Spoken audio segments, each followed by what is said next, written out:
The eastbound Tri-State spur ramp tight as you're approaching the Edens and the Kennedy. Half hour in from O'Hare, 21 back out. The Eisenhower, 50 in from Route 390. 38 in from Wolf, that's your heaviest delay. Outbound 18 to Wolf, 30 out to Route 390. And northbound 55 is heavy from River to Blodgett, then to Stevenson. It's about 32 minutes in from 355. Dan Ryan inbound 20 minutes, 95th into downtown. You're also seeing delays on the northbound Tri-State 88 to the 290 with 355 northbound delays approaching 22nd with roadwork in the right lane. 80 eastbound slow to US 30. That's traffic. I'm Jeremy Scott on AM 560. The Answer. Chicago's Morning Answer continues next. AM 560 Weather Center forecast with our meteorologist Steve Williams. Mostly sunny, nice day. High today 82. It'll be clear tonight, low 63. Sunny for tomorrow and Friday. The high tomorrow 86. Friday's high 88. A thunderstorm on Saturday with a daytime high 89. I'm Steve Williams on AM 560. The Answer. 64 degrees at O'Hare. Next news at 8:30. Chicago's Morning Answer with Dan and Amy continues next on AM 560. The Answer. Listen to AM 560, The Answer, online at 560theanswer.com, on the AM 560 mobile app, and your Alexa-powered smart speaker, on TuneIn, iHeart, and radio.com. This is Chicago's Morning Answer with Dan Proft and Amy Jacobson on AM. Truthful, you would say, some would say pro-Trump, but I would say truthful perspective from Amanda Milius. She is she's the daughter of John Milius, the great screenwriter and outspoken conservative who took a hammering from Hollywood, was essentially banished in Hollywood for 2 decades after producing Red Dawn. Because, it was pro-America against the Soviets in the 80s when Hollywood was pro-Soviet. He also screenwriter for Apocalypse Now, directed The Wind and the Lion, Conan the Barbarian. So his daughter has produced this Russiagate documentary in which she interviews, among others, at least per the trailer, Rudy Giuliani, Devin Nunes, Don Jr. But you could make a whole movie on the Russiagate hoax. It's all documented. There was an illusion being created using the most awesome tools and the greatest tricks that the American intelligence community had learned to use against our enemies. Now it was being deployed against the American people and our president. This is the biggest political scandal in modern history, which makes Watergate look like a tiff. The FBI director has no credibility. The left used to not trust the FBI, and now they love them. If this can happen to General Michael T. Flynn, imagine what they do to anybody who has a single strike against them.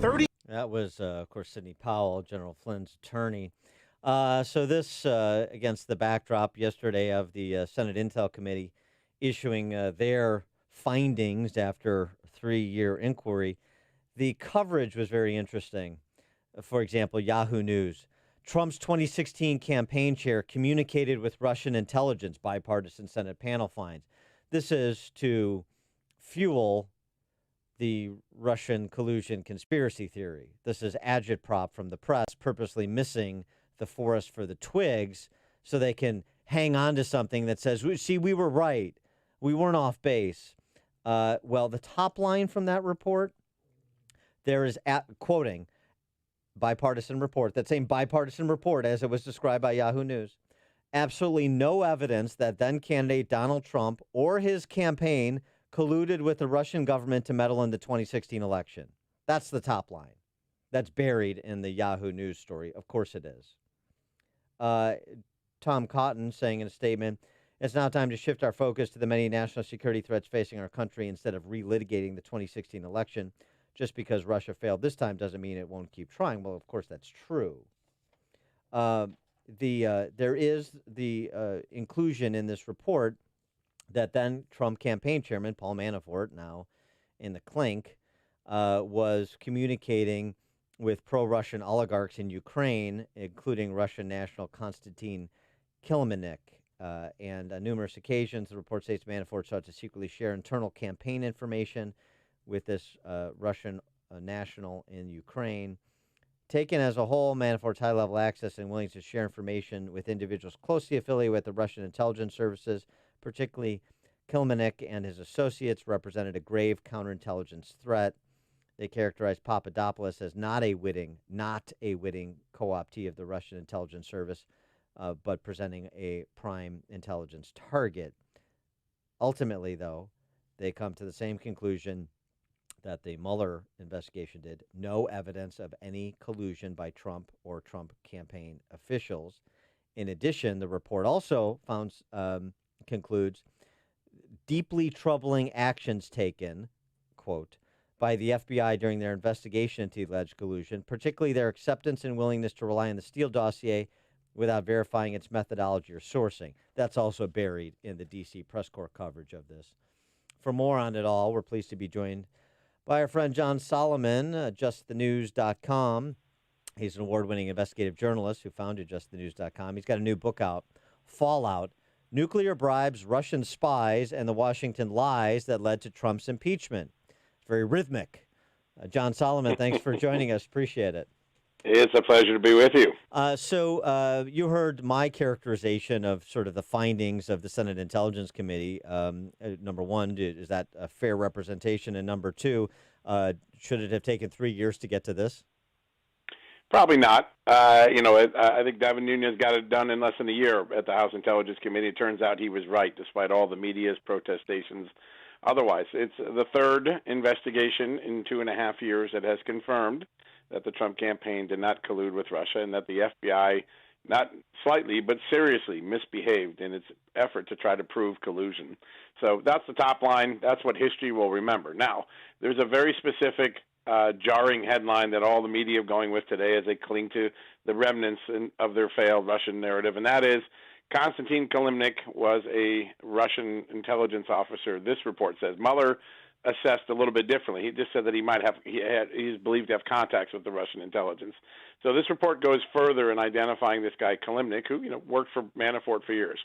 But here's what the report doesn't tell you. Repeatedly, scores and scores and scores of times between 2014 and 2017, the same man, Konstantin Kilimnik, routinely provided information and met with the senior State Department officials in our U.S. Embassy in Kiev. He was identified as a, quote, sensitive source. His contact was often multiple times in a week. He was providing information to the U.S. Embassy and the State Department. If he posed such a grave threat because he worked for Manafort and Manafort worked for Trump, then you would think the Senate Intelligence Committee would take the same grave concern that our State Department, the Obama State Department, was equally compromised because this guy fed enormous amounts of information. Instead, the report glosses over, mostly in footnotes, the fact that Kilimnik was talking to the State Department and said, well, State Department officials were sometimes dubious of some of his information. I have hundreds of emails and Mueller testimonies and other pages of documents that I'm going to make public in the next couple of days so the American public can see what the Senate Select Committee on Intelligence kept from them about Kilimnik's ties to the State Department. If it was troublesome for Trump, you think it should be troublesome for our State Department. The committee protected the State Department and glossed over a very serious potential security breach. Well, why would they do that? I mean, you just had Ron Johnson raked over the coals this week for getting slow walked on the investigation of Homeland Security. Why would Senate Intel Republicans allow that to happen? This whitewashing you're describing. I think Marco Rubio and Senator Burr and the other Republican members of this committee will have to answer and say, did you look at these documents? Did you read these documents? Did you see these 302 interviews? There were two chief political officers at the U.S. Embassy, a guy named Kasanoff and the other guy, I'm drawing a blank on his name, but they were meeting almost on a weekly basis with Kilimnik and repeatedly taking information from him, in some cases asking favors of him. Likewise, I have an FBI 302, an interview report with Paul Manafort, where Paul Manafort himself says he met regularly with the ambassadors during the Obama years in Ukraine and assisted them. So why is that information reduced to footnotes and small mentions in the report? If it was troublesome for others, it should be troublesome for the State Department. I think there's a double standard here, and the Republicans who led this committee, the Democrats who participated on this committee, should look at these documents and respond to them. We should press them for answers. Yeah, that's a fair point, to say the least. What's your sense of the Durham investigation? And I know you've been ahead of the learning curve on all of these things, as you're proving with this assessment of the Senate Intel report. after the Kleinsmith plea deal was announced on Friday, the report, at least Maria Bartiromo, is suggesting that from a source she has, that Durham is going to be interviewing former CIA Director John Brennan before the week is out. Where do you see this going? It seems to me, according to what some have said, that and some believe, Ron Johnson also saying there should be other indictments, including Andy McCabe. Are we still watching the Department of Justice work up the food chain to Jim Comey, or should we modulate our expectations for something less? Yeah, I think there's still a very active criminal investigation going on by three separate prosecutors. We all focus on Durham because he was the first guy in and the big name that Bill Barr mentions a lot. But there are two other prosecutors also looking at criminality related to the Russia case.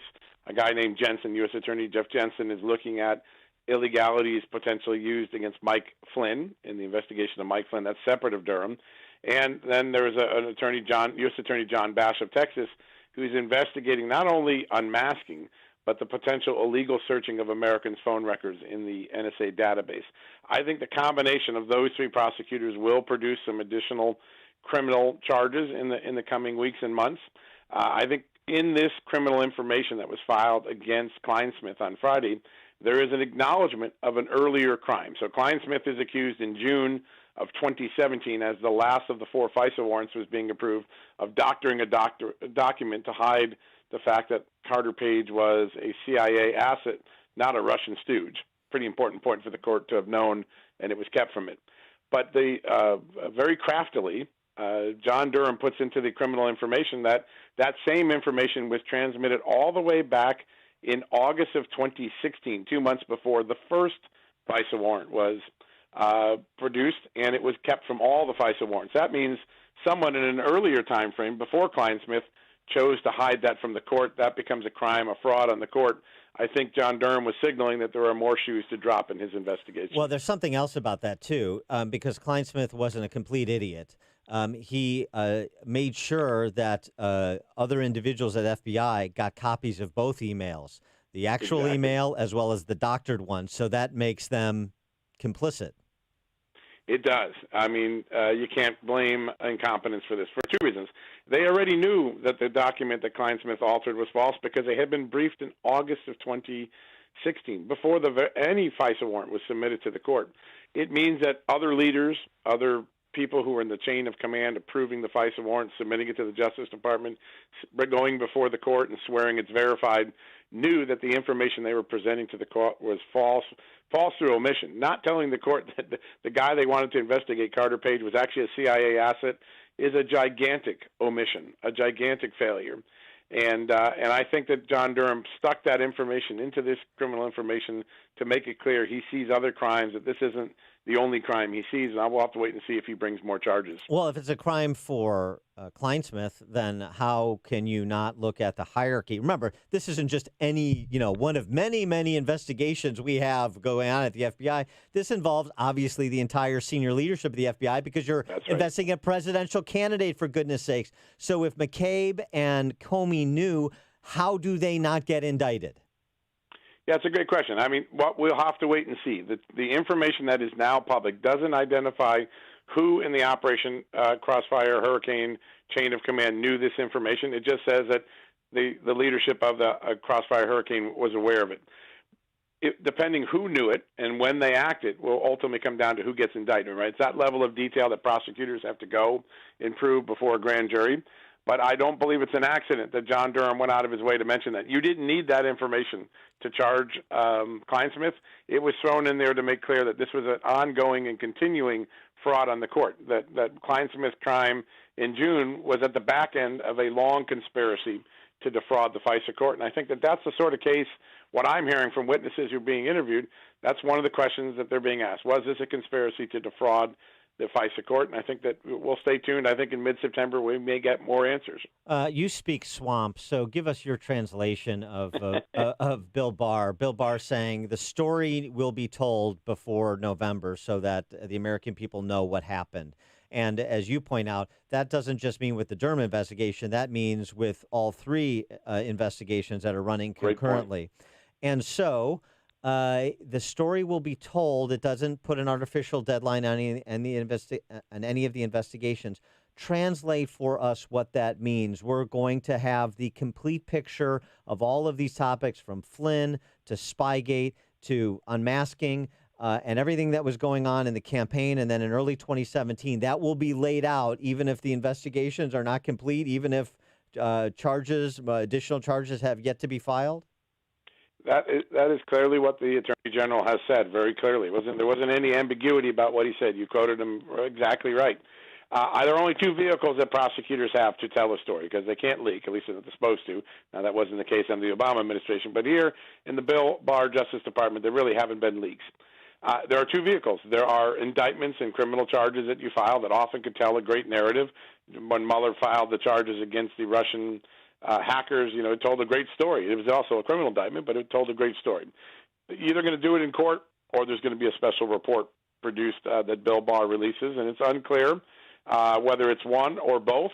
But I take from his guidance that one of those two things or both will happen before Election Day, and we'll have a lot more visibility into the final accountability of what happened in this really horrific investigation. An investigation that was really taking the weapons of the intelligence community and turning it against innocent American civilians. But here's the thing. I mean, is that a distinction without a difference? If you have a report like the Mueller report that recommends charges, you still have the investigation has been concluded. So that's right. You either charge or you don't charge, whether you memorialize it in a report or not. I agree. Listen, there'll be no accountability except for public shaming if there's just a report after Kleinsmith. If there are indictments and a report, then the report can augment what's in the indictments or in the criminal charges. Then I think you have the best of both worlds for those who are demanding accountability. You get accountability in the criminal courts, and you get a narrative that the American people can understand. I suspect that they're trying to accomplish both. It's not clear that they'll be able to get a grand jury indictment in the District of Columbia in the next round. But I believe they're trying to still build criminal cases while also having a more comprehensive report. People who want accountability will not be happy if we just get Kleinsmith in a report. It will feel like a major letdown to those who are demanding accountability. You're right about that. He is John Solomon, award-winning investigative journalist, founder of JustTheNews.com. His new book, Fallout: Nuclear Bribes, Russian Spies, and the Washington Lies That Led to Trump's Impeachment. I can't wait to read it because, as I said at the outset, John Solomon has been ahead of the learning curve on all of this. Great reporting. John, thanks for joining us. Appreciate it. Oh, my pleasure. And he joined us on our turnkey.pro answer line. You're listening to Chicago's Morning Answer with Dan Proft and Amy Jacobson on AM 560. The Answer. Famous conservative quotes presented by Automated Systems. Here's a favorite Churchill quote. If you're not a liberal at 20, you have no heart. If you're not a conservative at 40, you have no brain. Are you listening, millennials? Manufacturing companies, I encourage you to call my friend Laz Kulchar from Automated Systems. Automated Systems is a software and systems integration company that specializes in companies that are required to meet FDA compliance requirements. Automated Systems will create a custom solution for your business that will make your production lines, facilities, and plants run more efficiently. Imagine less downtime, more speed, and fewer rejects. From Fortune 500 to startup, ASI delivers solutions for your toughest automation challenges. For information, I encourage you to talk to Laz at Automated Systems. Call 844-HIRE-ASI or visit